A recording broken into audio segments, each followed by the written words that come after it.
Well, it's time now for business, and we're going to be looking at the mammoth budget that the White House revealed on Friday. Catherine Bennett from our business desk is here to give us the latest on that. Catherine?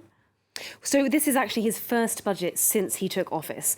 And as you said, it really is a mammoth budget. And it really makes his priorities clear as well. It's a $6 trillion proposal, and he's channeling a lot of money in that into social spending.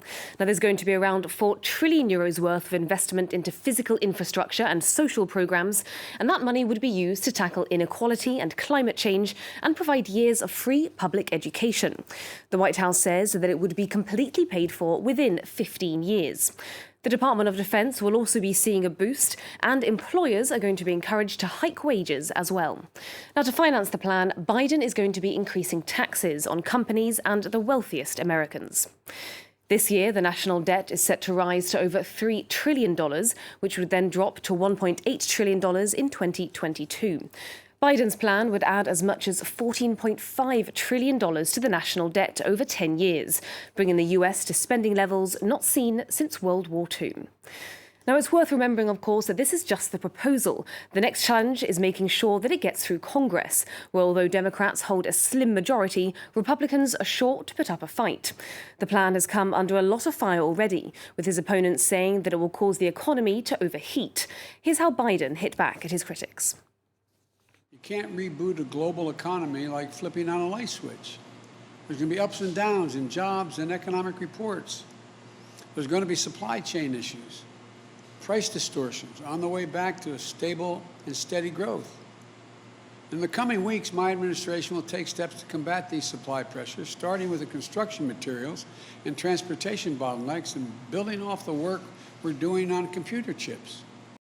Well, this ambitious economic plan has been challenged somewhat by recent figures showing a surge in consumer prices in April and slow job growth. Today, new stats showed that US inflation climbed 3.1% in April compared to the same month last year. That's its biggest year-on-year increase since the 1990s. Spending also increased by 0.5%, with consumers mostly directing their dollars to bars, restaurants and leisure activities. Income, however, dropped 13.1%. The Federal Reserve has been hammering home that any inflationary increases are only temporary, and that, as Biden said, supply chains will adapt to shifting prices. Well, let's see how the markets are doing at the end of the week. Wall Street is ending the week on a high. The Dow Jones is up 0.5%, while the S&P 500 and the Nasdaq are just over the flat line. Europe markets reached record highs on Friday and closed on a positive note as well. London's FTSE was just above the flat line, while the CAC 40 and the DAX were both up 0.75%.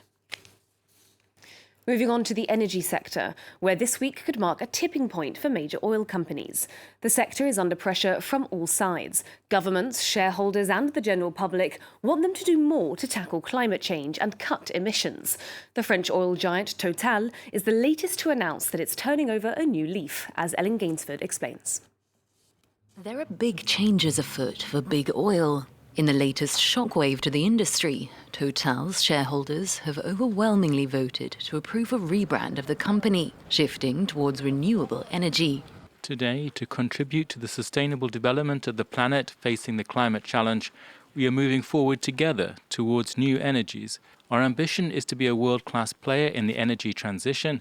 That is why Total is transforming and becoming Total Energies. Total's climate strategy aims for carbon neutrality across its global operations by 2050, bringing it in line with targets set in the Paris Climate Agreement. The company's announcement comes after a turbulent week for big oil. On Wednesday, ExxonMobil and Chevron faced rebellions from their shareholders over their approach to climate change. And a judge in the Netherlands ordered Royal Dutch Shell to take more aggressive action to drive down its carbon emissions. It's for the first time in history that the judge has decided that the large polluter, Royal Dutch Shell, should stop causing dangerous climate change. This will have an enormous impact not only on Shell itself, but on major polluters throughout the Netherlands and globally. Pressure for change isn't likely to let up. Last week, the International Energy Agency warned that oil companies must stop all new oil and gas exploration projects from this year if global warming is to be curbed. Well, it looks like the oil sector is moving in the right direction when it comes to climate change, or at least we hope. Okay, well, thank you very much for that, Catherine Bennett. Catherine Bennett there with the business updates.